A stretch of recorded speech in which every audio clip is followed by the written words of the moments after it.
The morning mist hung low over Riverside Drive like a shroud, clinging to the cracked sidewalks and weathered mailboxes of a neighborhood that had seen better decades. Margaret Wilson pressed her face against the cold window of the small rental house she and her husband Harold had called home for 8 years, watching the eviction team's truck idle at the curb like a hearse waiting for a funeral. Before we explore this incredible journey, make sure to smash subscribe, because tomorrow we have an extra special story for you that will blow your mind. At 73, Margaret had lived through enough heartbreak to recognize the sound of dreams dying. It started as a whisper, the landlord's first polite phone call about late rent. Then it grew louder, certified letters, court summons, legal notices taped to their front door. Now it was a roar, drowning out everything else, as 2 men in work uniforms climbed out of the truck, clipboards in hand, ready to put an elderly couple's life on the street. Harold emerged from the bedroom carrying their last suitcase, the one held together with silver duct tape that had become their signature repair for everything from broken picture frames to Harold's reading glasses. At 76, he moved with the careful precision of a man whose body had betrayed him gradually, arthritis settling into his joints like an unwelcome houseguest who had decided to stay forever. "That's everything," he said quietly, setting the suitcase beside the small pile of belongings they'd managed to salvage. 2 cardboard boxes of clothes, a shopping bag containing Margaret's medication bottles, and a worn photo album that chronicled 51 years of marriage through fading snapshots. Margaret turned from the window, her eyes dry, despite the tears that had been threatening all morning. She'd cried herself empty 3 months ago, when Harold's Social Security check couldn't stretch to cover both their heart medication and the rent increase. Now there was only a hollow ache where hope used to live.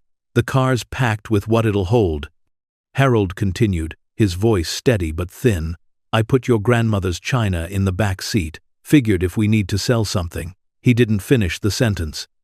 They both knew the china service for 8, bought during the first year of their marriage, when they still believed the future held dinner parties and holiday gatherings, might fetch enough money for a week in a motel.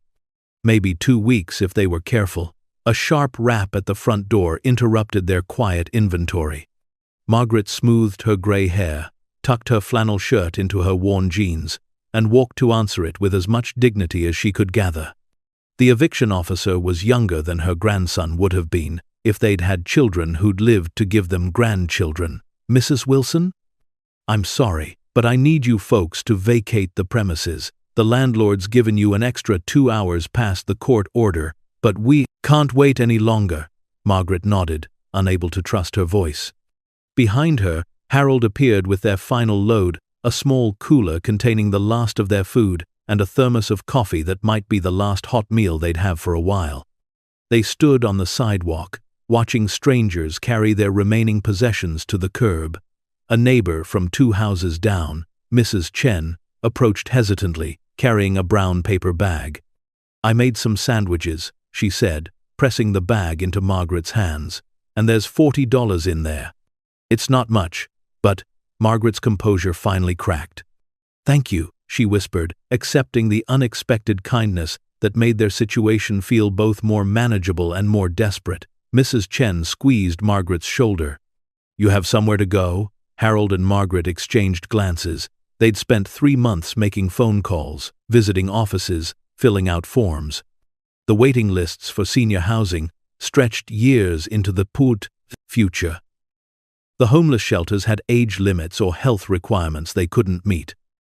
Margaret's sister in Florida had offered them a place to stay, but the bus tickets cost more than they had, and Margaret's diabetes required medication they couldn't afford to replace if something went wrong during the trip.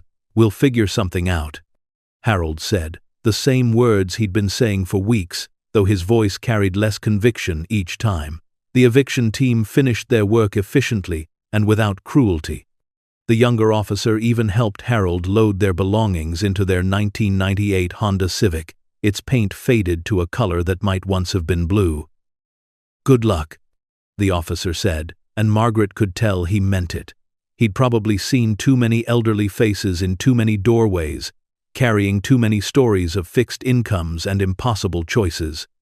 Harold started the car, the engine turning over with a wheeze that matched his own morning cough. The gas gauge showed less than a quarter tank, maybe 50 miles worth of driving before they'd be stranded as well as homeless. They drove aimlessly at first, through neighborhoods where they couldn't afford the rent, past apartment complexes with waiting lists and credit requirements that might as well have been written in foreign languages. Margaret navigated with a street map from their glove compartment, its edges worn soft from years of Sunday drives when gas was cheaper and the future seemed longer. "There," Harold said, pointing to a weathered sign advertising efficiency apartments. "Says it's income-based housing." They pulled into the parking lot, past cars that looked as tired as they felt. The office was a converted mobile home, with bars on the windows and a handwritten sign taped to the door. "No vacancies. Waiting list. 3 to 5 years." Margaret didn't get out of the car.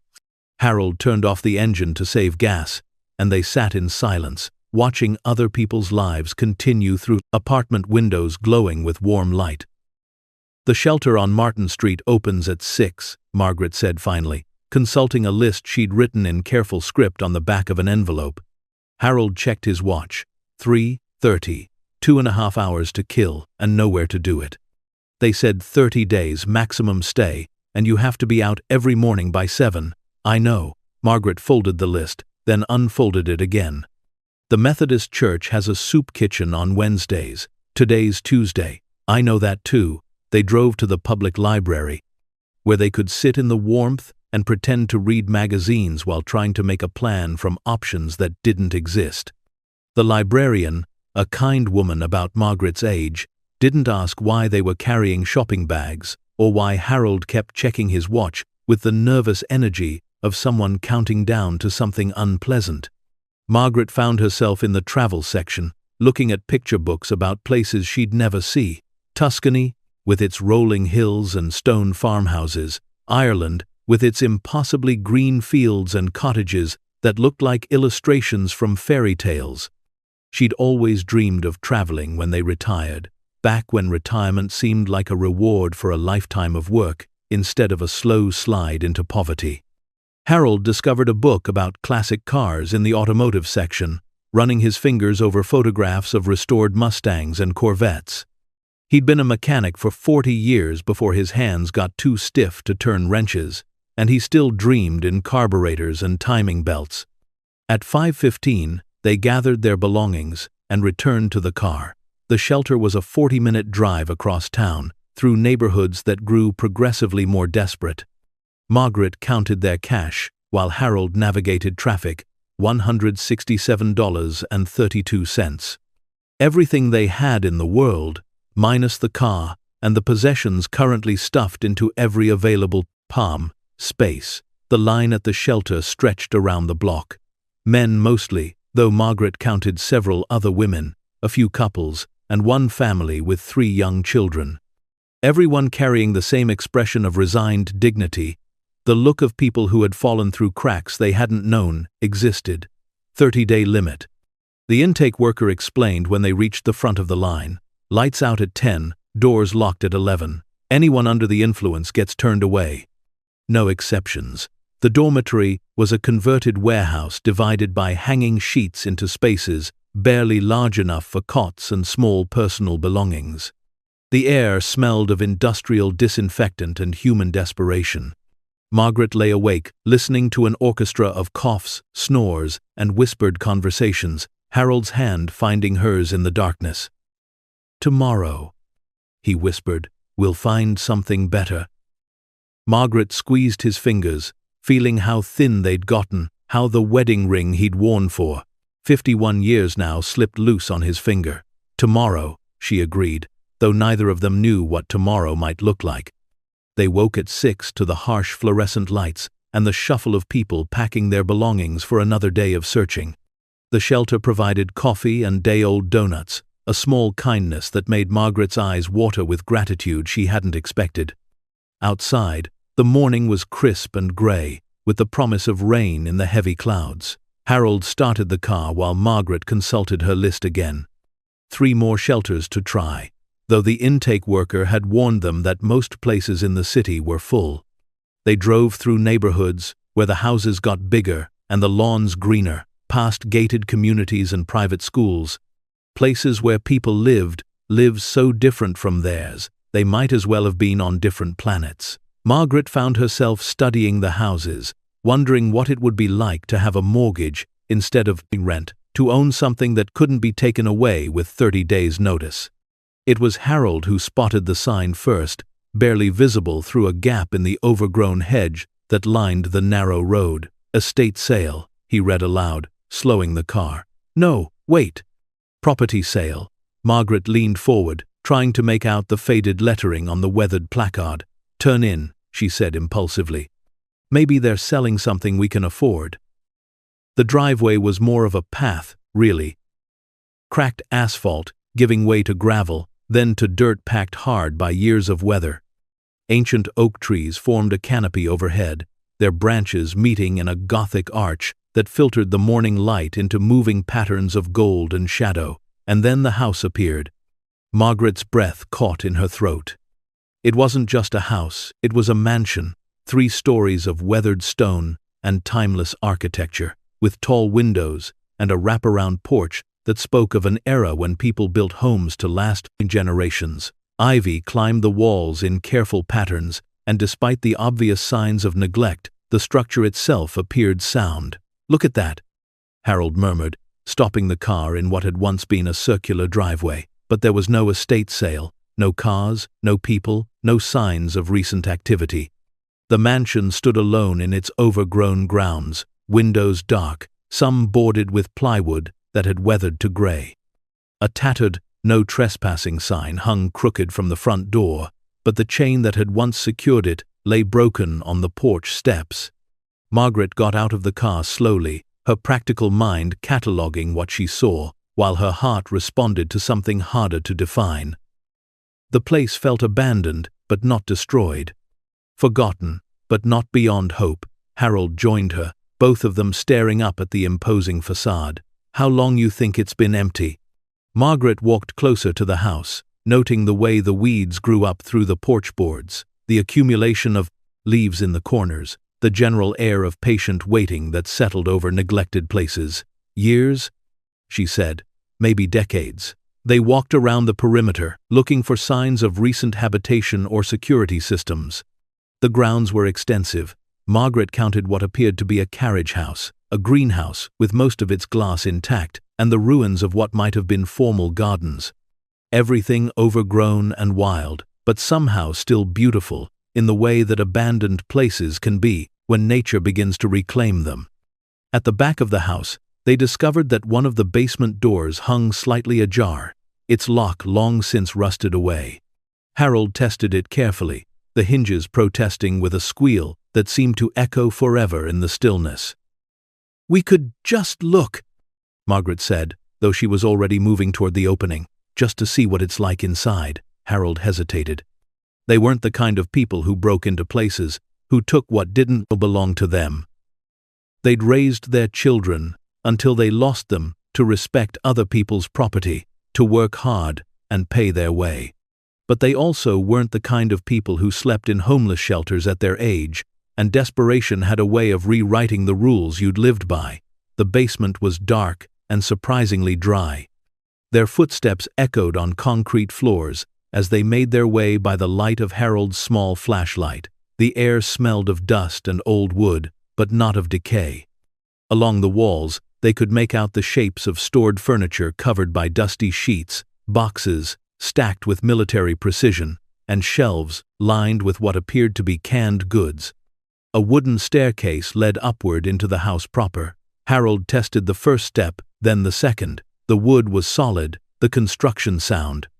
They climbed slowly, Harold in the lead, Margaret close behind, both of them breathing carefully in the stale air. The door at the top of the stairs opened into what had once been a kitchen, and Margaret's gasp echoed in the silence. Even covered in dust and draped in shadows, it was magnificent. The countertops were real marble, the cabinets solid wood with intricate carvings that spoke of craftsmanship from an era when such things were built to last centuries. A massive cooking range dominated one wall, professional-grade appliances that looked like they belonged in a restaurant, but it was the details that took Margaret's breath away. The hardware on the cabinets was brass, real brass that had tarnished to green but still showed its quality.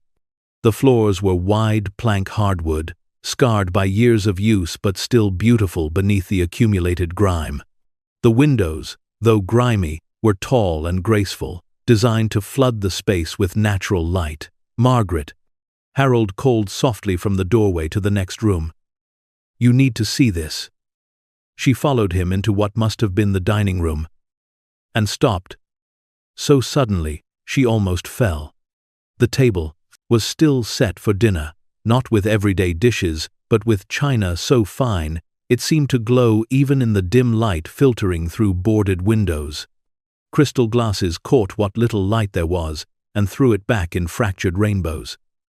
Margaret approached the table carefully, reverently, and lifted one of the plates. The weight of it in her hands spoke of quality, and when she turned it over, she found the mark she'd learned to recognize during her years working estate sales before her marriage: Spode. Real Spode china, the kind that sold for hundreds of dollars per place setting. "There are 12 place settings," Harold said, his voice hushed with something approaching awe. "And look at this." He was examining the serving pieces arranged along the sideboard. Silver that had tarnished black but was unmistakably real, serving platters and soup tureens that belonged in museums. Margaret picked up a serving spoon, feeling the weight of it, the quality of its construction. "Harold," she whispered, "this isn't just expensive. This is—" she struggled for the words. "This is museum quality." They moved through the house like visitors in a cathedral, their footsteps muffled by dust but loud in the profound silence. Each room revealed new wonders. A sitting room with furniture that looked like it belonged in a palace. A music room with a grand piano that still held its tune when Harold pressed a key. A library lined floor to ceiling with leather-bound books that appeared to be first editions, but it was the artwork that truly stunned them. Oil paintings hung on nearly every wall, some small and intimate, others massive and imposing. Landscapes that seemed to capture entire worlds, portraits with eyes that followed you across the room, still life so realistic you could almost smell the flowers or taste the fruit. Margaret had worked enough estate sales to recognize quality when she saw it, and what she was seeing defied comprehension. These weren't reproductions or decorative pieces bought to fill space. These were original works, paintings that belonged in galleries and private collections worth millions. In what appeared to be the master bedroom, they found evidence that someone had left in a hurry. Clothes still hung in the massive wardrobes, expensive garments that had been abandoned mid-season. Jewelry lay scattered across the surface of an ornate dressing table, as if someone had been selecting pieces and had been interrupted. Margaret picked up a necklace with trembling hands. Even in the dim light, she could see that the stones were real, diamonds that caught what little illumination filtered through the covered windows and threw it back in brilliant flashes. "Who leaves jewelry like this behind?" she whispered. Harold was examining a watch on the nightstand, a piece so obviously valuable it seemed to gleam despite the dust. "People who were in a hurry," he said grimly. "People who had to run. They explored for hours, each room revealing new treasures, new mysteries. The house was like a time capsule, preserved exactly as it had been when its occupants had suddenly departed. Food still sat in the pantry, though most of it had long since expired. Newspapers lay folded on tables, their headlines dating back to the late 1990s. But the most stunning discovery came when Margaret noticed something odd about the books in the library. One entire section looked different from the others, newer, cleaner, arranged with a precision that suggested they'd been handled more recently than the dust on everything else would indicate. On impulse, she pulled on one of the volumes. It didn't come free. Instead, the entire section of books swung inward like a door, revealing a hidden room beyond. "Harold!" she called, her voice tight with excitement and fear. He joined her at the opening, and together they stared into a space that defied explanation. It was small, more like a large closet, lined with filing and cabinets and safety deposit boxes, and in the center of the room sat an old-fashioned floor safe, its heavy door standing open.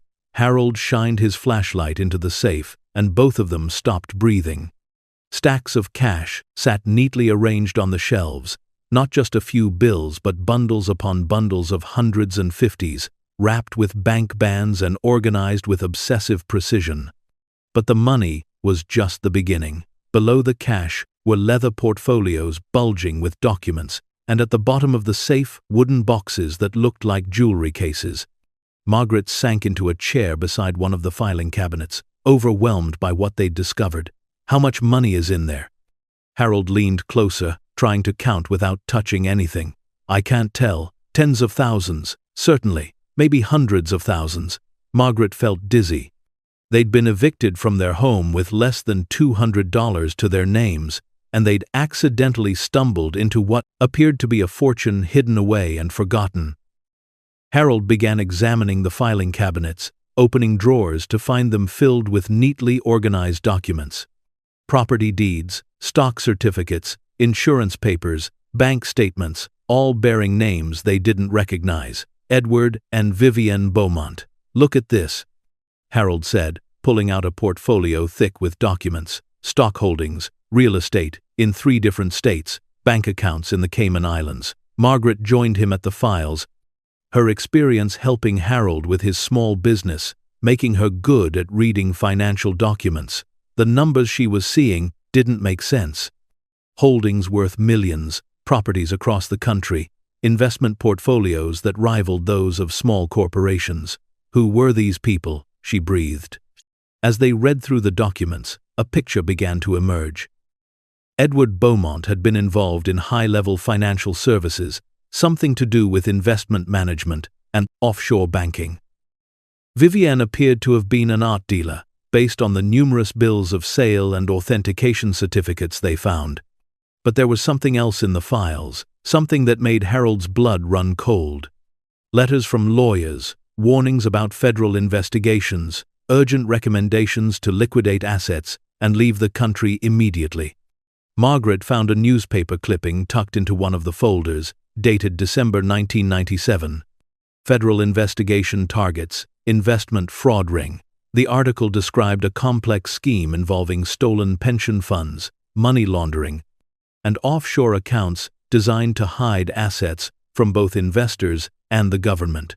And at the center of it all was Edward Beaumont. They were criminals, Margaret said quietly, the pieces beginning to fall into place. They stole money and hid it here.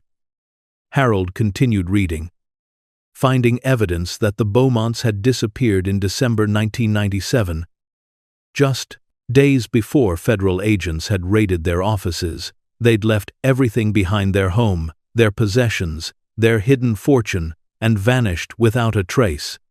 Margaret stood at the window of the hidden room, looking out through a gap in the boards at the overgrown grounds that surrounded them. That's why the house has been empty for so long. It's not just abandoned, it's hidden. No one knows what's here because no one ever came back to claim it. As the afternoon wore on and shadows began to lengthen through the mansion's tall windows, Harold and Margaret found themselves sitting in the library, surrounded by evidence of wealth beyond their comprehension. They were homeless, nearly penniless, and desperately in need of shelter.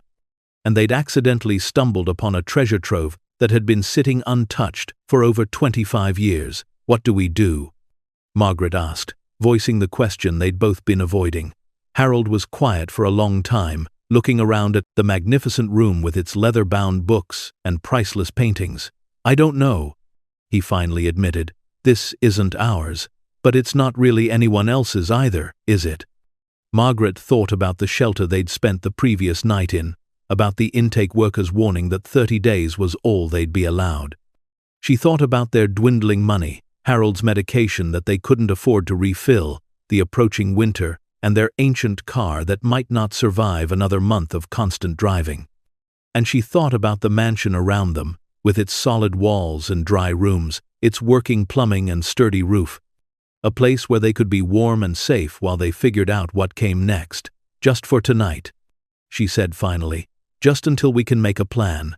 Harold nodded, understanding the unspoken agreement between them. They weren't thieves. They weren't people who took what didn't belong to them. But they were also survivors, two elderly people, who had been backed into a corner by circumstances beyond their control. That night, they made a makeshift bed in the sitting room, using cushions from the furniture and blankets they found in the upstairs linen closets. The house settled around them, with the comfortable sounds of old wood and solid construction, and for the first time in months, Margaret felt safe. They weren't just homeless anymore. They were the accidental guardians of a secret that someone had hidden away and forgotten, watchers over a fortune that nobody was looking for. And as sleep finally claimed them, both Harold and Margaret knew their lives had changed forever. They just didn't yet understand how much.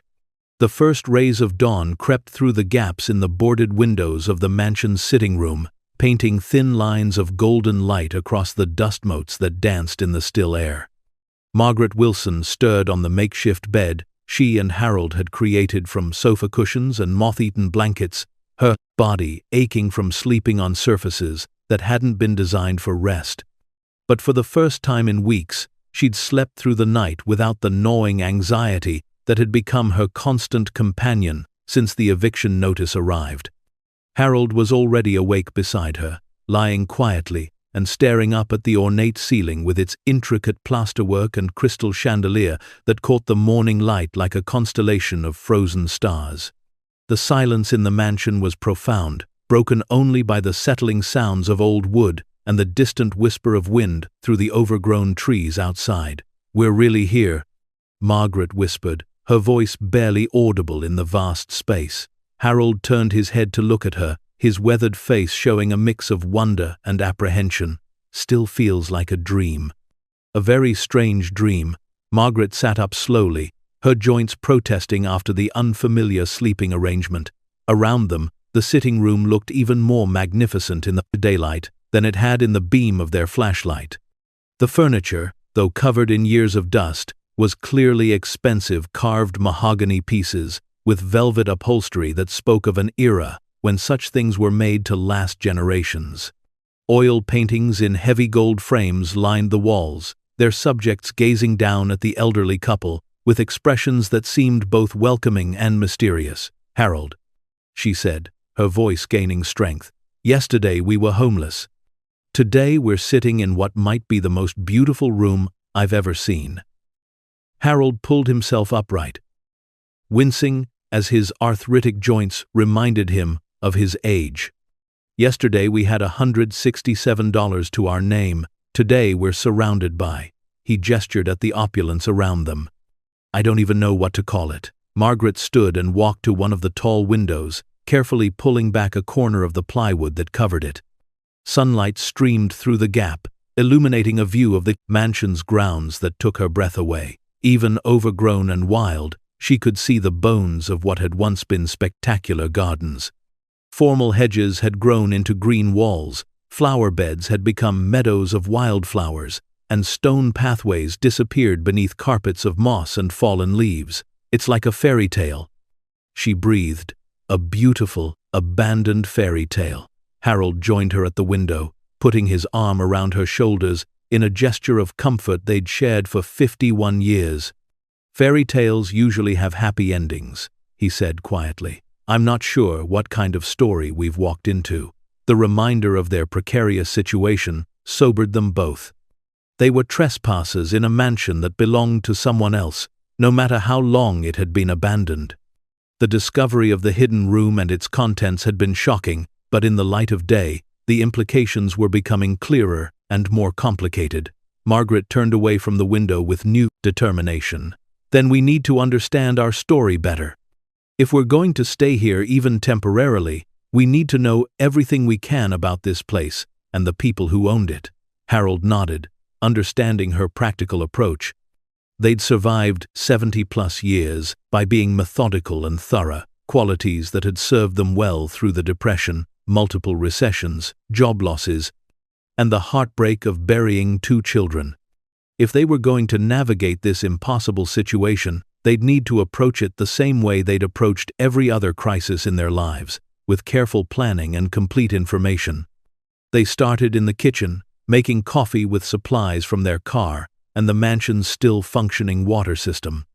The utilities had apparently been maintained on some kind of automatic payment system, though they couldn't tell by whom. The gas worked, the electricity functioned, and the water ran clear and cold from taps that probably cost more than most people's monthly salary. Over breakfast-day-old donuts from the shelter and instant coffee, they created a plan. They would systematically explore every room in the mansion, documenting what they found, and trying to piece together the story of the Beaumont family's sudden disappearance. "We'll work room by room," Margaret said, consulting a small notebook she'd found in the kitchen. "Make lists, take notes, try to understand what we're dealing with," Harold agreed, though he was already overwhelmed by the scope of what they'd discovered. The hidden room alone could take days to go through properly. And that's just what we found accidentally. They began with the dining room, the space where the carefully set table had first hinted at the mansion's secrets. In daylight, the scene was even more striking. The china service wasn't just expensive, Margaret recognized it as Royal Crown Derby, a pattern she'd seen in antique magazines and estate sale catalogs. Each piece was hand-painted with intricate gold detail, and a complete service like this could be worth tens of thousands of dollars. The silver serving pieces arranged on the sideboard were equally impressive. Harold, who had learned to recognize quality during his years fixing cars for wealthy customers, identified hallmarks, indicating sterling silver from renowned silversmiths. Serving platters, candelabras, and ornate serving utensils lay arranged as if the family had simply stepped away mid-meal and planned to return at any moment. But it was when Margaret opened the built-in china cabinet that they began to understand the true scale of the collection. Inside were not just additional place settings, but crystal stemware that sparkled like captured rainbows, serving pieces they couldn't even identify, and decorative objects that belonged in museums rather than private homes. "Harold, look at this," Margaret said, carefully lifting a crystal bowl from the cabinet. Even in her trembling hands, it caught the light magnificently, throwing prismatic patterns across the wall. She turned it over, looking for markings. "Baccarat. This is Baccarat crystal." Harold knew the name from magazine articles about luxury goods that had always seemed as foreign to him as descriptions of life on other planets. How much would something like that cost? Margaret set the bowl down carefully, as if it might explode. Thousands. Just this one piece, thousands. They moved through the ground floor methodically, each room revealing new treasures that challenged their understanding of wealth and luxury. The music room contained not just the grand piano they'd noticed the day before, but also a harp that appeared to be handcrafted and inlaid with gold, violin cases that looked antique and valuable, and sheet music that bore the signatures of famous composers. In what appeared to be Edward Beaumont's study, they found a desk that was itself a work of art, hand-carved mahogany with secret compartments and brass fittings that had been polished to mirror brightness. The walls were lined with books, but not ordinary books. These were leather-bound volumes that looked like first editions, many bearing the signatures of famous authors. Margaret ran her finger along the spine of what appeared to be a first-edition Hemingway, afraid to touch it but unable to resist. Who has books like this just sitting on shelves? Harold was examining a globe in the corner of the room, its surface detailed with what appeared to be hand-painted cartography. When he spun it gently, it opened to reveal a hidden bar, complete with crystal decanters and glasses. People who had more money than they knew what to do with. The living room yielded even more stunning discoveries. The furniture alone represented a fortune in antiques pieces that looked like they belonged in European castles rather than American homes. But it was the art collection that truly took their breath away. Oil paintings covered nearly every wall, and Margaret's experience with estate sales had taught her to recognize quality. These weren't reproductions or decorative pieces bought to fill space. These were original works by artists whose names she recognized from art history books and museum catalogs. "Harold," she called from across the room, her voice tight with disbelief. "I think this is a real Monet." Harold joined her in front of a landscape painting that seemed to glow with captured sunlight. The brush strokes were loose and impressionistic, the colors so vibrant they seemed to shift and dance in the changing light. A small brass plaque at the bottom of the frame identified it as "Water Lilies at Giverny, 1896. "It can't be real," Harold said, though his voice lacked conviction. "People don't just have Monet paintings hanging in their living rooms." Margaret was already moving to the next painting, a portrait that dominated one wall with its imposing size and dramatic lighting. "This one's signed Sargent," she said, reading the signature in the corner. John Singer Sargent. They spent hours in just that one room, identifying painting after painting by artists whose work hung in major museums around the world. Picasso, Renoir, Degas, Van Gogh, names that represented not just artistic genius but astronomical monetary value. "This isn't a private collection," Margaret said finally, sinking into one of the antique chairs. "This is a museum's worth of art." Harold was studying a small sketch that appeared to be a preliminary drawing for a famous painting he'd seen reproduced in books. How does someone acquire this many masterpieces? And why would they leave them all behind? The question hung in the air as they continued their exploration. The mansion seemed to unfold endlessly before them, each room revealing new treasures, new mysteries, guest bedrooms furnished with antiques that belonged in palace collections, bathrooms with fixtures made from precious metals and stone. Even the hallways were lined with art and decorative objects worth more than most people's houses. But it was when they reached the master bedroom suite that they found evidence of the Beaumonts' hasty departure. Unlike the rest of the house, which felt carefully preserved, the master suite showed signs of interrupted activity. Clothes lay scattered across the bed, as if someone had been packing in a hurry. Jewelry boxes stood open on the dressing table, their contents spilling out in glittering cascades. Suitcases sat half-packed in the corner, expensive garments hanging out of them like the belongings of travelers who had suddenly changed their plans. Margaret approached the dressing table cautiously, overwhelmed by the casual display of wealth. Necklaces worth more than she and Harold had ever earned lay tangled together as if they were costume jewelry. Rings set with gems, the size of grapes, sat abandoned beside bottles of French perfume that probably cost more than their monthly rent had been. "Look at this," Harold said from the walk-in closet. Margaret joined him to find a space larger than their former bedroom, lined with custom-built wardrobes containing hundreds of expensive garments. Men's suits that appeared to be custom-tailored, women's gowns that looked like they belonged on red carpets, and casual clothes that bore the labels of luxury brands she'd only seen in magazines. But mixed in with the expensive clothing were items that told a different story. Hidden behind rows of evening gowns, Margaret found a safe built into the wall. Unlike the safe in the hidden room, this one was closed and locked. "There's more," she told Harold, pointing to the steel door. Whatever they left in the other safe, this might be what they really wanted to protect. Harold examined the lock, but it was far beyond his ability to open. "We'd need professional help to get into this one." Margaret was already thinking ahead. "Or we might find the combination somewhere." People who hide things usually leave themselves a way to get back to them. As they continued exploring the second floor, they discovered that the Beaumonts had lived with a level of luxury that defied comprehension. Every room was furnished with museum-quality antiques. Every bathroom contained fixtures made from precious materials. Even the guest bedrooms were appointed with art and furnishings worth fortunes. But it was in Vivienne Beaumont's private sitting room that they found the documents that began to answer their questions about the mansion's mysterious history. A desk in the corner contained files that Vivienne had apparently been organizing before their sudden departure. Unlike the business documents they'd found in Edward's hidden room, these were personal papers that revealed the human side of the Beaumont story. Margaret found photo albums containing pictures of a couple who appeared to have lived extraordinarily privileged lives. Images of the Beaumonts at charity galas, art gallery openings, and exotic vacation destinations filled page after page.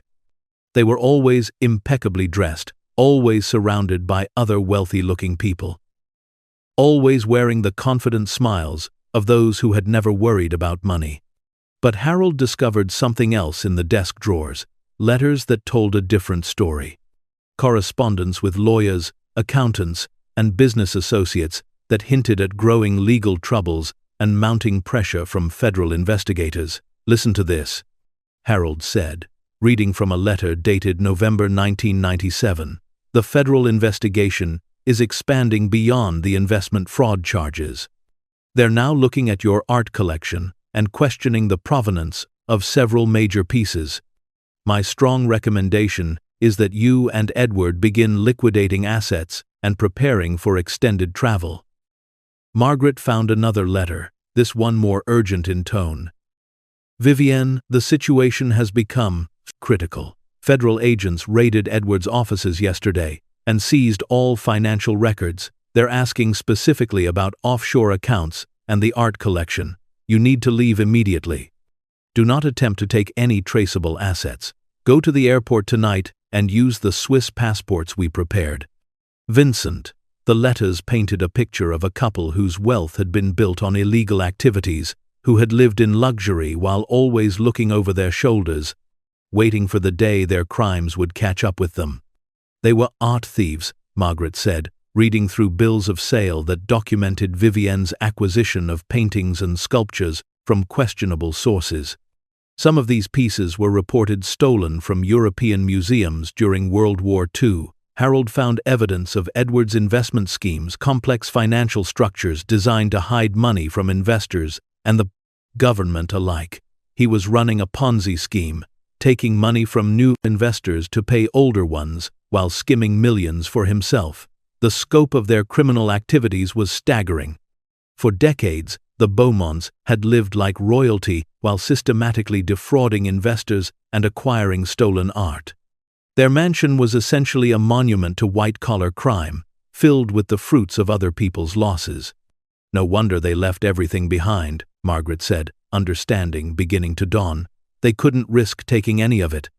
Everything here was evidence of their crimes." Harold was adding up numbers from Edward's financial records, his face growing pale as the totals mounted.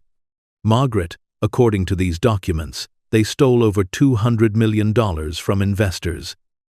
And that's just what I can find in these files." Margaret felt dizzy. They weren't just trespassing in an abandoned mansion, they were surrounded by the evidence of one of the largest financial frauds in history. The beautiful objects that had seemed like treasures were actually the proceeds of crimes that had destroyed countless lives. "What do we do?" she asked, voicing the question that had been growing in both their minds as the day progressed. Harold looked around the sitting room, at the priceless art and antiques that surrounded them, at the evidence of wealth beyond imagination and crimes beyond forgiveness. "I don't know," he admitted. "This is bigger than us, Margaret. This is bigger than anything we've ever dealt with." But even as he spoke, Margaret was thinking about their situation. They were 73 and 76 years old, with nowhere to go and no resources to survive. They'd stumbled upon a treasure trove, but it was a treasure trove that came with a burden of moral complexity they'd never imagined. As afternoon turned to evening and shadows began to lengthen through the mansion's tall windows, they found themselves back in the hidden room behind the library, staring at the cash and documents that had started their investigation. But now they understood what they were looking at with new eyes. This wasn't just hidden wealth, it was stolen money that had been sitting untouched for over 25 years, while its victims suffered the consequences of its theft. Elderly people like themselves, who had lost their life savings to Edward Beaumont's schemes, who might have spent their golden years in poverty because of his greed. Margaret sat heavily in the chair beside the filing cabinets, overwhelmed by the moral weight of their discovery. Around them, millions of dollars in cash and valuables waited in silence, ownerless but not innocent. What happens next will shatter everything they thought they knew about their discovery. Reveal a connection that cuts closer to home than they ever imagined, and force them to make a choice that will define not just their future, but their very souls. Stay tuned to see how far this conspiracy reaches. If you're enjoying this story, please like, share, and subscribe for more incredible true stories. Harold opened one of the wooden boxes from the bottom of the safe, revealing jewelry that made Vivienne's abandoned pieces upstairs look modest by comparison. Necklaces with stones so large they seemed impossible, bracelets heavy with gold and precious gems, rings that caught the light like miniature suns. Each piece was carefully labeled with acquisition dates and values that made Margaret's head spin. This one necklace, Harold read from a small card attached to a diamond collar, purchased Geneva, July 1993, $4.2 million. Margaret stared at the glittering piece. That's more than we made in our entire working lives. But as Harold continued examining the jewelry collection, he found something that made his blood run cold. At the bottom of one of the boxes, beneath layers of velvet, was a folder containing insurance claims and police reports. "Margaret," he said, his voice tight with new understanding, "these pieces weren't just expensive, they were stolen." The documents detailed thefts from private collections, museum break-ins, and insurance frauds spanning decades.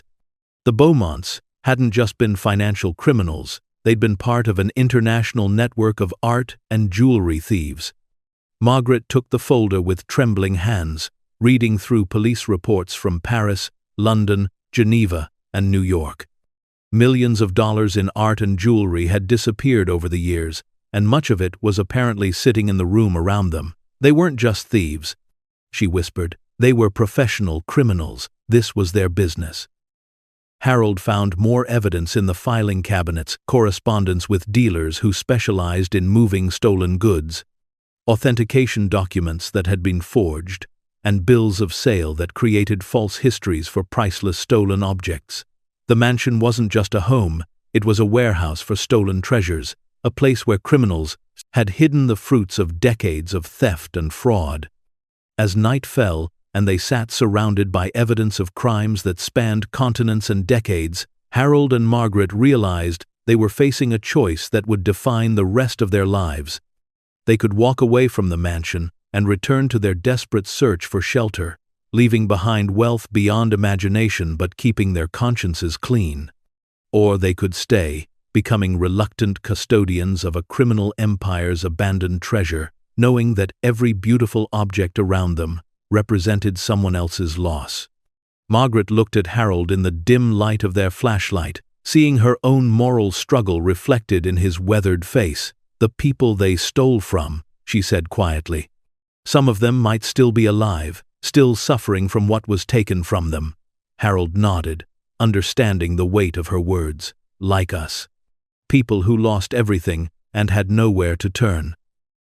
The irony wasn't lost on either of them. They were homeless and desperate, surrounded by stolen wealth that had been taken from people who might have ended up just like them, elderly, forgotten, and struggling to survive. But they also couldn't ignore the practical reality of their situation. Winter was coming, their money was nearly gone, and their car wouldn't last much longer. The mansion offered them not just shelter, but the possibility of transforming their lives completely. "There has to be a right way to handle this," Margaret said, though her voice carried more hope than conviction. Harold was quiet for a long time, thinking through the impossible complexity of their situation. "Maybe there is," he said finally, "but we're going to need help to find it." As they prepared to spend another night in the mansion, both Harold and Margaret knew their lives had changed in ways they were only beginning to understand. They were no longer just homeless senior citizens looking for shelter. They were the accidental guardians of evidence that could solve crimes, restore stolen property, and maybe, just maybe, find a way to turn a legacy of theft into something resembling justice. But first, they had to survive long enough to figure out how. The mansion settled around them, with its familiar sounds of old wood and distant wind, keeping its secrets as it had for 25 years. But now those secrets had guardians who understood their weight, witnesses who could tell their story, and perhaps, for the first time since the Beaumont's midnight flight, hope that the truth might finally come to light. Tomorrow would bring new discoveries, new complications, and new choices that would test every moral principle they'd lived by.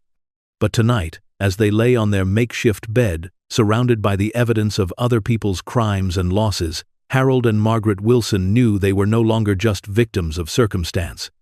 They were players in a story much larger than themselves, and the ending was theirs to write. Margaret Wilson woke, on their third morning in the mansion, to the sound of rain drumming against the tall windows, a steady percussion that seemed to echo the anxiety building in her chest. Harold was already awake beside her, sitting up on their makeshift bed with a manila folder open in his lap, reading by the gray light that filtered through the gaps in the boarded windows. "Couldn't sleep either?" she asked, pulling the dusty blanket closer around her shoulders. Harold looked up from the documents he'd been studying since before dawn. "I kept thinking about something we found yesterday, about the timing of when the Beaumonts disappeared." Margaret sat up, instantly alert. Over the past 2 days, they'd uncovered evidence of crimes that spanned decades, but Harold's methodical mind had been working to piece together the specific timeline of events that led to the mansion's abandonment. "Look at this," Harold said, handing her a letter they'd found in Edward Beaumont's files. "It's from a lawyer named Vincent Morrison, dated December 8, 1997.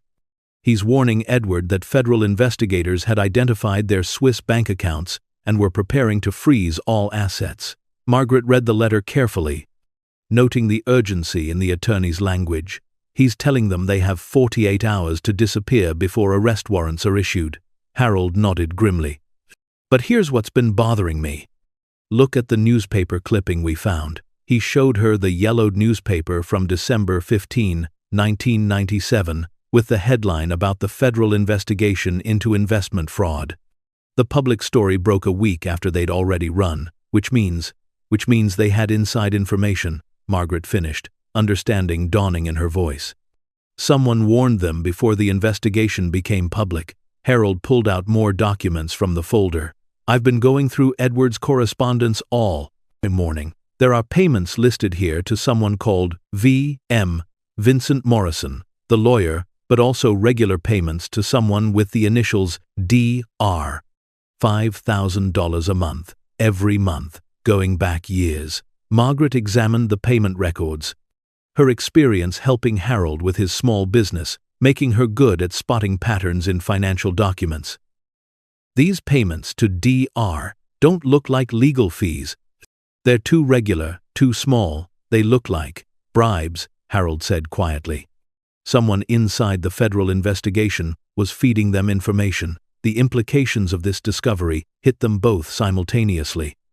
The Beaumonts hadn't just been thieves, they'd corrupted federal law enforcement, buying themselves years of protection while they continued their crimes.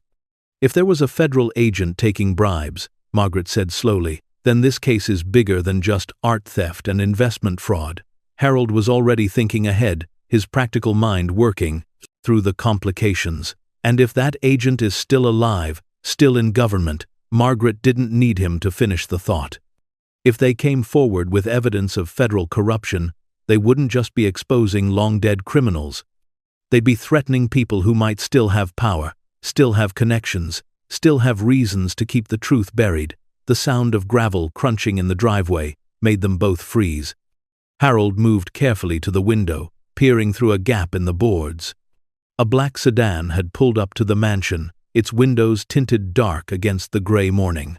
"Someone's here," Harold whispered, his voice tight with fear. Margaret joined him at the window, her heart pounding as they watched 2 men in dark suits get out of the car. They moved with the measured precision of law enforcement, surveying the mansion's exterior before approaching the front door. The knock, when it came, was firm and authoritative. 3 sharp raps followed by a voice that carried clearly through the mansion's thick walls. "Federal agents. We need to speak with whoever is on the premises." Harold and Margaret exchanged terrified glances. After decades of law-abiding citizenship, The idea of hiding from federal agents felt surreal and terrifying. "What do we do?" Margaret whispered. Harold was already moving, gathering the documents they'd been studying. "Hide these. If they find us, we can't let them know what we've discovered." They quickly concealed the most incriminating evidence in the hidden room behind the library, keeping only the basic property documents that might explain their presence. Then they made their way to the front door, hands shaking as Harold turned the deadbolt they'd engaged for security. The two agents standing on the porch looked exactly like what Central Casting would order for federal investigators. Middle-aged, serious, with the kind of watchful eyes that missed nothing. The taller of the two showed his badge. "Agent Rodriguez, FBI. This is Agent Chen."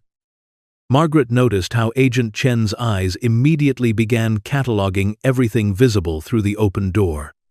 "We understand someone has been staying in this property." Harold cleared his throat, trying to project more confidence than he felt. Yes, my wife and I. We're homeless, and we needed shelter." Agent Rodriguez made notes in a small pad. "How long have you been here?" Margaret answered before Harold could respond. 3 days. "We didn't break anything to get in." The basement door was already open. Agent Chen stepped slightly to the side, trying to see more of the mansion's interior. "Are you aware this property is under federal investigation?" The question hit Harold like a physical blow. Investigation for what? The previous owners, Edward and Vivienne Beaumont, were wanted for federal crimes when they disappeared in 1997, Agent Rodriguez explained. "We've received information suggesting there may be evidence still hidden on the property." Margaret felt her knees weaken. Someone knew about the mansion's secrets. Someone had tipped off the FBI. "We haven't seen anything unusual," Harold said, technically truthful, since extraordinary wealth had become their new normal. "Just an old house with furniture and personal belongings." Agent Chen was studying Harold's face intently. "Mr. Wilson, Harold Wilson. This is my wife Margaret. Mr. Wilson, I need you to understand the seriousness of this situation. The Beaumonts were involved in a financial conspiracy that defrauded investors of over $200 million. If evidence of their crimes is hidden in this house, concealing it would be obstruction of justice." The number 200 million matched exactly what Harold had calculated from Edward's financial records. Someone had provided the FBI with very specific information. Agent Rodriguez was consulting his notes. "We have a warrant to search the premises. I need you both to step outside while we conduct our investigation." Margaret's heart sank. If federal agents searched the mansion thoroughly, they'd find the hidden room, the cash, the stolen art, everything. And Harold and Margaret would be arrested as accessories to crimes they'd only just learned about. But as they stood on the porch watching the agents begin their search, Margaret noticed something odd. Agent Chen kept checking his watch and phone, as if he was waiting for something or someone. "Agent Rodriguez," Margaret said impulsively. "Can I ask who provided the information about this property?" The agent looked up from his notes, his expression carefully neutral. "That's part of an ongoing investigation, ma'am. I can't discuss details." But Agent Chen answered before his partner could stop him. "Anonymous tip. Someone called the tip line yesterday with very specific information about hidden assets." Margaret and Harold exchanged glances. Yesterday was when they'd been most active in the mansion, moving through rooms, opening cabinets, making noise that might have been audible from outside. Had someone been watching them? Agent Rodriguez shot his partner a warning look, then returned his attention to Harold and Margaret. "The search will take several hours. I recommend you find somewhere else to stay tonight." As the agents disappeared into the mansion, Harold and Margaret stood in the drizzling rain beside their ancient Honda. Everything they owned in the world packed into its cramped interior. "We can't just leave," Margaret said quietly. "Not with everything we know still in there." Harold was thinking the same thing, but the practical reality was overwhelming. "If we stay and they find the hidden room, we'll be arrested. If we leave, we might never get back in." Margaret watched water drip from the mansion's stone gutters, thinking about the 3 days they'd spent inside its walls. 3 days that had transformed them from homeless refugees into accidental witnesses to decades-old crimes. "Harold," she said slowly, "what if the anonymous tip wasn't about catching us? What if it was about making sure the evidence disappears?" Harold followed her logic immediately. "You think Agent Chen? He knew too much. The exact amount of money, the specific timeline. And he keeps checking his phone, like he's coordinating with someone." Before Harold could respond, Agent Chen emerged from the mansion alone, walking directly toward their car. His expression had changed from professional neutrality to something more personal and threatening. "Mr. and Mrs. Wilson," he said, his voice lower now, more intimate, "I think we need to have a private conversation." Margaret felt ice form in her stomach. "About what?" Agent Chen glanced back toward the mansion, where they could hear Agent Rodriguez moving through the rooms. "About what you've really found in there. And about what's going to happen to it." Harold stepped protectively closer to Margaret. "I'm not sure what you mean." Chen smiled, but it was cold and calculating. "I mean the 2.3 million in cash, sitting in the safe behind the library. I mean the stolen Monet and the Van Gogh in the living room. I mean the jewelry collection worth more than most people will see in 10 lifetimes. Margaret's blood turned to ice water. Chen knew everything, down to specific details about what they'd found. "Here's what's going to happen," Chen continued, his voice taking on the tone of someone used to being obeyed. "My partner is going to finish his search and find nothing of significance. You're going to disappear and never mention what you saw in that house. And the contents of that mansion are going to be quietly relocated to more appropriate ownership."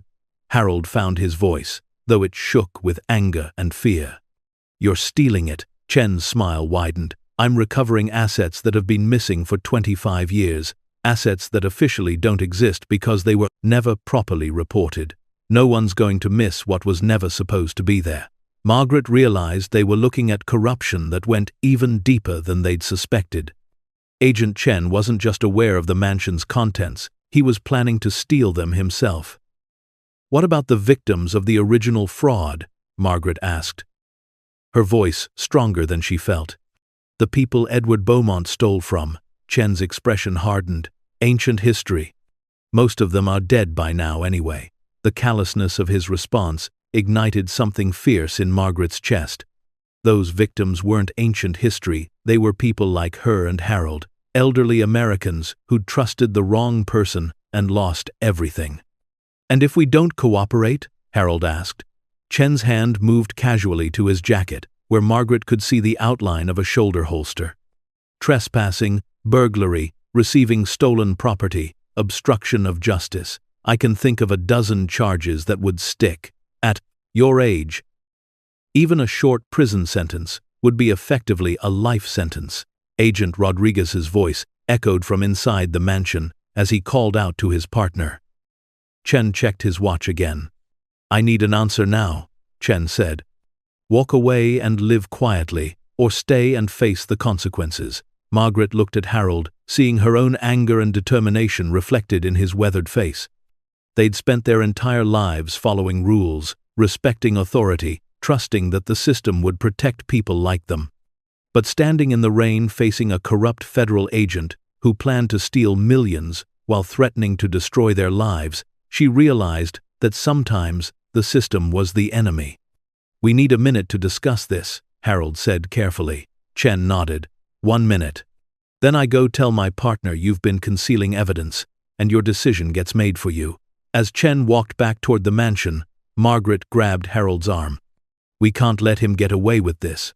Harold was already thinking ahead. "The documents we hid, the evidence of the original crimes.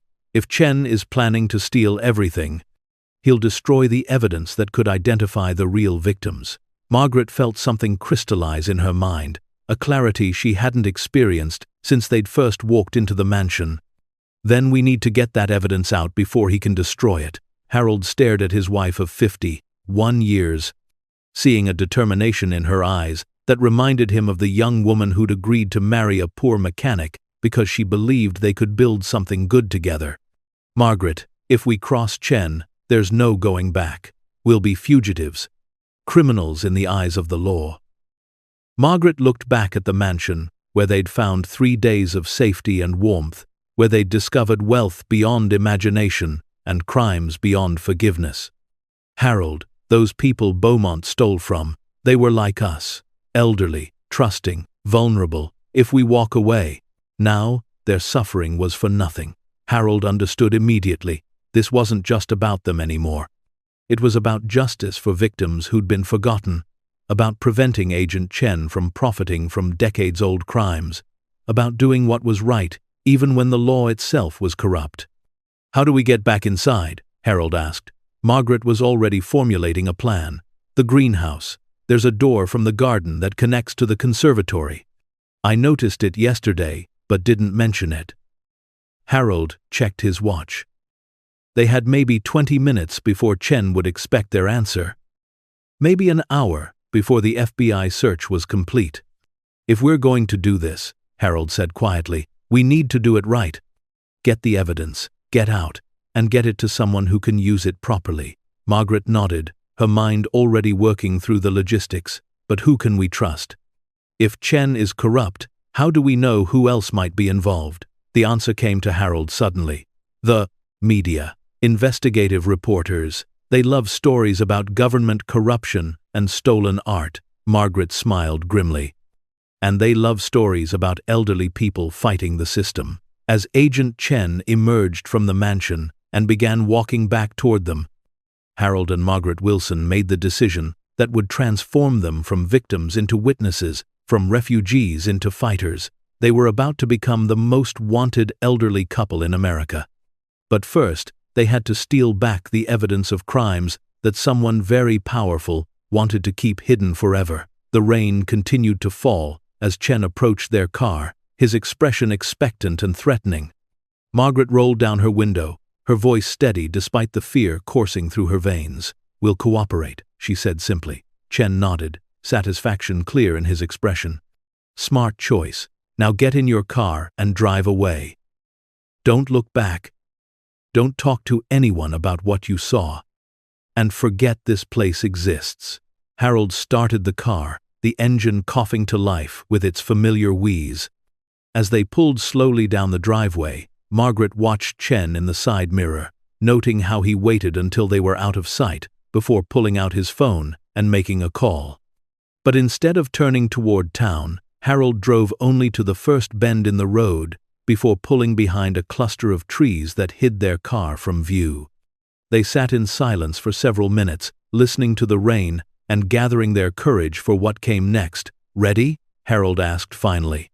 Margaret looked back toward the mansion, barely visible through the rain and trees, where federal agents were searching for evidence, while one of them planned to steal it for himself. "Ready," she said. They were about to break more laws than they'd ever imagined, all in service of a justice that the legal system seemed unwilling to provide. But first, they had to make it back inside the mansion without being caught. And time was running out. The rain had intensified by the time Harold and Margaret reached the back of the mansion, their clothes soaked and their hearts pounding with a mixture of fear and determination that neither had felt since their youth. Moving through the overgrown gardens in daylight felt impossibly exposed. But they had no choice. Agent Chen's corruption had forced them into a desperate gamble that could either vindicate the victims of decades-old crimes or destroy what remained of their own lives. Margaret led the way through the tangle of wild roses and overgrown hedges, following the path they'd discovered during their systematic exploration of the property. The greenhouse door hung crooked on its hinges, swollen wood protesting as Harold forced it open just wide enough for them to slip inside. The conservatory beyond was a jungle of dead plants and broken glass, but it connected directly to the mansion's main hall through French doors that had been left unlocked. They moved through the abandoned space like shadows, listening for any sound that might indicate Agent Rodriguez had expanded his search to this part of the building.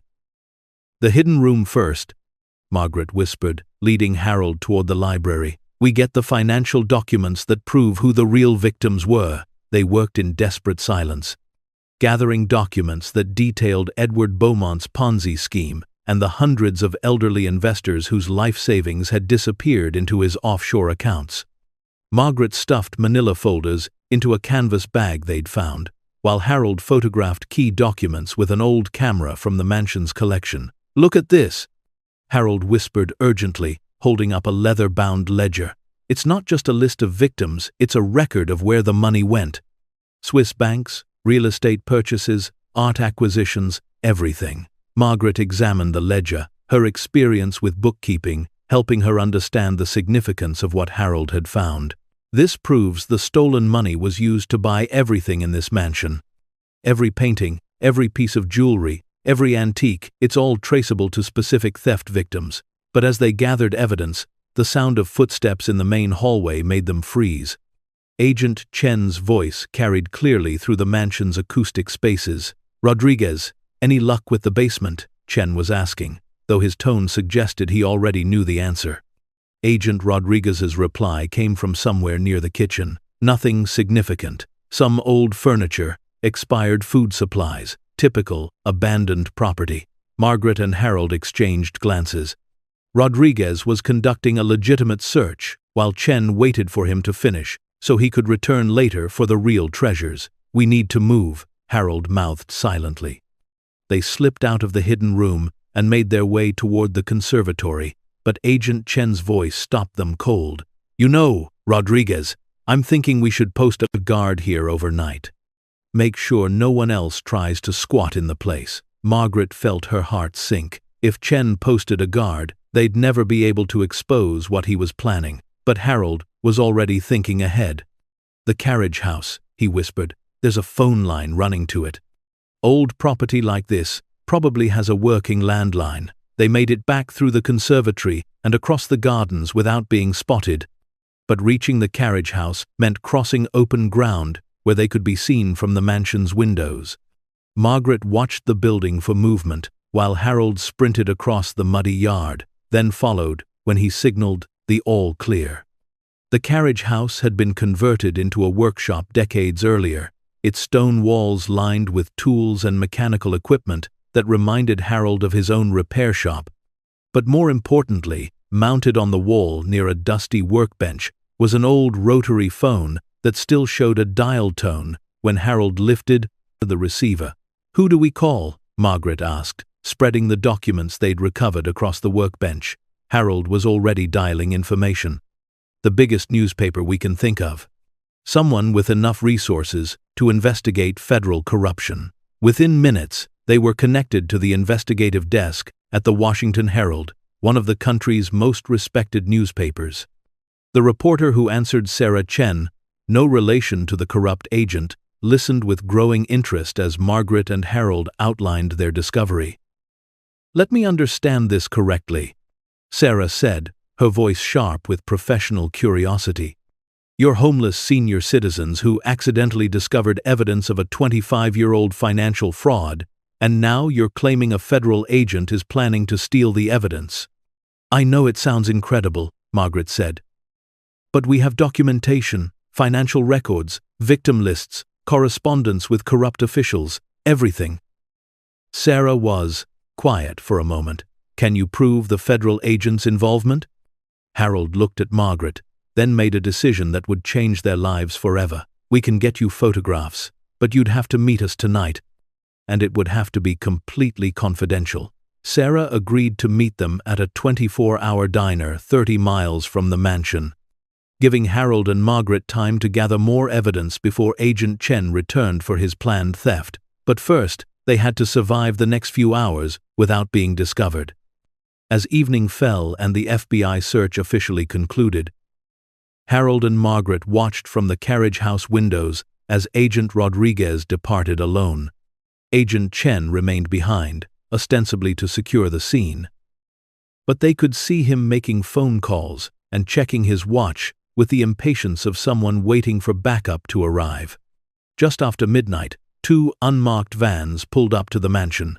Men in dark clothing began unloading equipment that looked more suited for moving than investigating dollies, protective wrapping, and professional packing materials. "They're really doing it," Margaret breathed, watching through binoculars they'd found in the workshop. "They're stealing everything." Harold was photographing the scene with the old camera. each flash carefully shielded to avoid detection. Sarah needs to see this. This proves Chen isn't conducting a legitimate federal operation. They documented everything. Chen directing the operation, the careful packing of artwork and antiques, the loading of materials that clearly weren't being transported to an FBI evidence facility. But their closest call came when one of Chen's men decided to search the outbuildings. Harold and Margaret crouched behind a stack of old machinery as footsteps approached the carriage house, flashlight beams sweeping through the dusty windows. Margaret held her breath as the door handle rattled, but the searcher apparently decided the building was secure enough and moved on.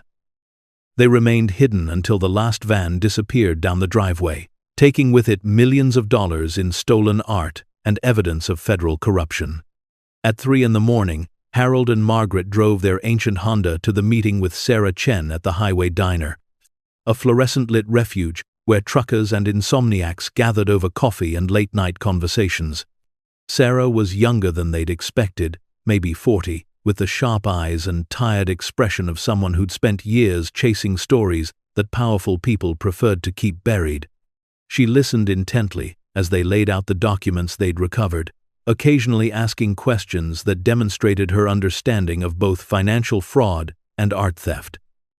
"This is bigger than you realize," she said finally, studying a letter that detailed payments to Dr., the mysterious federal contact who had been feeding information to the Beaumonts for years. If this person is still in government, still taking bribes, this could expose an entire network of corruption. Margaret pulled out the photographs Harold had taken of the midnight theft. Agent Chen knew exactly what was in that mansion. He had inside information about federal evidence that was supposed to have been lost for 25 years. Sarah examined the photos with a professional's eye for detail. "These are good, but I need more than your word that this was illegal. I need official confirmation that this wasn't an authorized federal operation." Harold had anticipated this challenge. "What if we could prove Chen has been planning this for months, that he's been tracking down Beaumont properties and stealing their contents?" Sarah leaned forward with interest. "How would you prove that?" Margaret smiled grimly. "Because we're not the first property he's hit, and the other victims are still alive to tell their stories." Over the following week, Sarah Chen's investigation expanded beyond anything Harold and Margaret had imagined possible. Working with federal prosecutors who weren't part of Chen's network, she traced a pattern of corruption that spanned multiple states and involved millions of dollars in stolen assets. Chen had been using his FBI access to identify properties connected to old financial crimes, then organizing private thefts of valuable contents before officially closing the cases. The scheme had netted him and his associates over $50 million in art, jewelry, and collectibles over the past decade. But it was the victim interviews that gave the story its emotional power. Sarah tracked down dozens of elderly Americans who had lost their life savings to Edward Beaumont's Ponzi scheme. People like Harold and Margaret, who had struggled through poverty in their golden years while their stolen money sat hidden in mansions and offshore accounts. "I worked 43 years as a teacher," said Elena Rodriguez, 81, whose pension fund had been looted by Beaumont in 1996. "I trusted him because he said he specialized in investments for educators. When the money disappeared, I had to choose between medication and food. I'm still making that choice every month." Margaret cried when she read Elena's interview, thinking about how close she and Harold had come to a similar fate. They'd been lucky their poverty was the result of medical bills and fixed incomes, not deliberate fraud. But they understood the helplessness, the anger, and the sense of abandonment that came with watching the system fail to protect the people who needed it most. When the Washington Herald published Sarah's investigation, a 6-part series titled The Mansion of Stolen Dreams, the public response was immediate and overwhelming. Agent Chen was arrested within hours of the first article's publication, charged with theft of government property, conspiracy, and obstruction of justice. The raids on storage facilities connected to his operation recovered millions in stolen art and collectibles. But the most significant development came when federal prosecutors announced they were reopening the Beaumont case and establishing a victim compensation fund using the recovered assets. Harold and Margaret found themselves at the center of a media sensation that neither had sought nor expected. Interview requests poured in from national television programs, documentary filmmakers, and book publishers.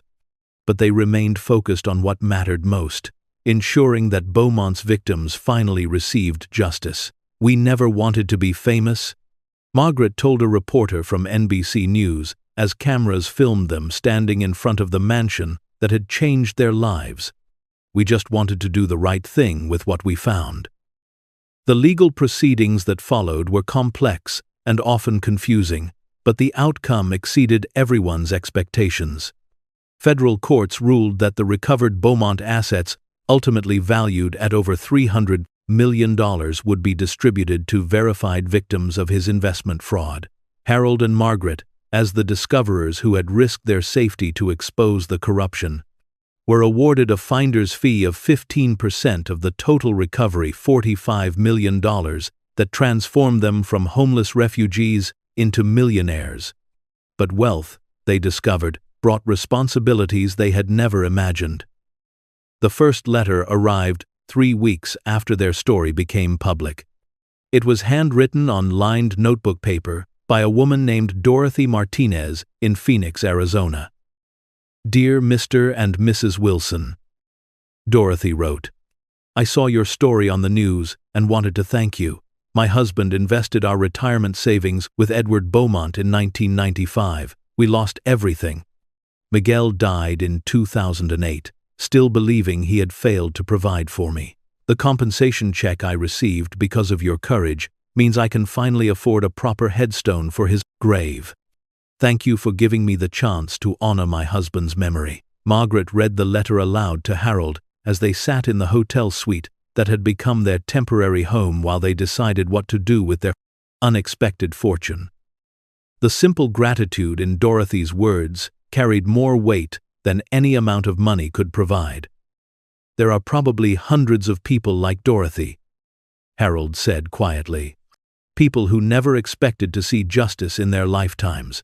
Margaret folded the letter carefully, adding it to the growing stack of correspondence they'd received from Beaumont's victims. "Then we need to make sure they know they haven't been forgotten." The decision to establish the Beaumont Justice Foundation came naturally to them. Instead of retiring into luxury, Harold and Margaret chose to dedicate their remaining years to helping elderly victims of financial fraud rebuild their lives. They purchased a modest house in the same town, where the mansion stood not out of nostalgia, but because they'd come to see the place as the beginning of their true life's work. The foundation operated out of offices they established in what had been the mansion's carriage house, the same building where they'd hidden while documenting federal corruption.